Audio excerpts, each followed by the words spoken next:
How do you sort out the so-called jargon from real-world practices that work? Do the members of your organization find some business or technology advice utterly confusing?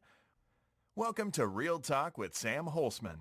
In this program, we set the record straight, and in terms that business people and technology people can understand. Now, here is your host, Sam Holcman. Welcome to this edition of Real Talk. I'm Sam Holcman. Thank you for joining me for this particular edition.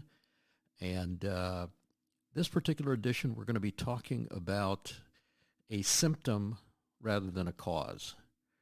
And some of you may have heard some broadcasts before where I look at the concepts of what I call root cause analysis. Instead of looking for the symptom or the cosmetic view of what is going on, or possibly even the simple view, maybe we need to look a little bit deeper. And this particular issue occurred very recently. The title of the article that I'm going to be talking about, not just because of the article, but because of the general nature of things now have gotten elevated a little bit, is from a U.S. Senator Ron Wyden. And Senator Wyden said it's time to investigate Microsoft for negligent cybersecurity. And that's the title of the little piece that he wrote there. Now, there's some very positive things that he says. And I want to also mention that I'm going to use the phrase on purpose. Picking on Microsoft is easy. They're big and they're huge. But this is a issue with the whole software development community. Now, maybe they're going to make an example out of Microsoft, which troubles me. And frankly, once again, I'm going to suggest to Senator Wyden, as you'll see in just a moment, and to others, that you've got to do root cause analysis. So just a little bit more. What the senator wants is the Federal Trade Commission and the Department of Justice to investigate Microsoft for its role in the 2020 SolarWinds hack and also a more recent breach of the United States government email accounts. And what I'm suggesting here is that this is a symptom, and we have to look deeper. It's nice to put a Band-Aid on it. So I responded to Senator Wyden, and I have no idea if he gets this email or he's going to have his staff look at it or just people hit the delete button. But here's what I said. Senator Wyden, please, and I said please in capital letters, look beyond the symptom, the hack, and look at the root cause. And the root cause is antiquated software development practices. And it's always convenient to pick on the big guys, but it is most of the software development community that is in the same state of antiquated software development practices. A majority of the software industry is what we refer to as maturity level 1 software development. And basically, for those of you who have heard my other broadcasts, it's handcrafting,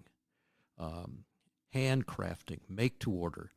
It doesn't matter if it's agile or whether it's waterfall. If you're handcrafting things, you're in maturity level 1. So what I say to him is the majority of the industry is in maturity level 1 and needs to be in maturity level 3, which is a concept called assemble to order.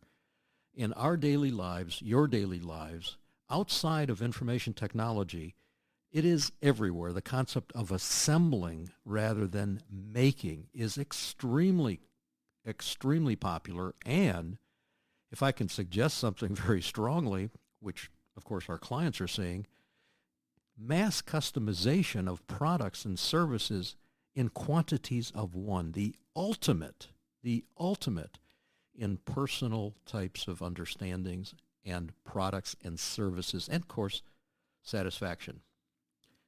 And what I say, continuing to Senator Wyden, is look at the automobile industry, the aircraft industry, the accounting industry, and see how they've moved to this maturity level.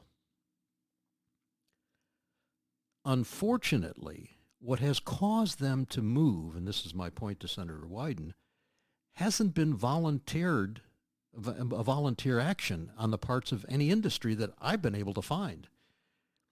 it is due to product liability. In other words, if there is a consequence for errors, if there's a consequence for cyber attacks, rather than hearings, frankly, that don't do very much, it's all, to me, just a lot of cosmetics, and also whack-a-mole. Well, we get this one, and then we get that one, and we get this one. And if you look at it and realize that it's the closed loop that'll cause this happen, in other words, if you do something in error and there's consequences to that, for example, in the automobile industry, you have to recall the products, you pay for it, meaning the manufacturer, and all these other things. But in the software business, you don't see that. So what is the incentive for improvement? And so what I said in closing to Senator Wyden is, please go beyond the symptom. And it's not just Microsoft. It's the software development industry. And there is nothing preventing the software development industry from moving to the maturity level 3 other than there is lack of an incentive to do this, because it kind of changes things a little bit. Now, people may say, well, Sam, if this is such a great thing to do, why aren't people doing it? It's because of the mass hysteria that's out there of continuing to write software. It's sort of like self-fulfilling. You know, what do we need when we need some new product? Let's make some more software. Let's make some more software. Let's make some more software. The concept of makes, quite simply, is maturity level 1. So in summary, it is great that Congress is looking at this. I hope there's some action taken.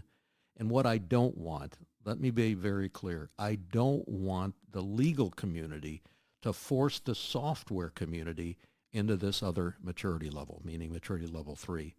I'm hoping that this will push people to take a look at maturity level 3. It is not complicated. It's different. And it really is, the bottom line, the key to enterprise agility.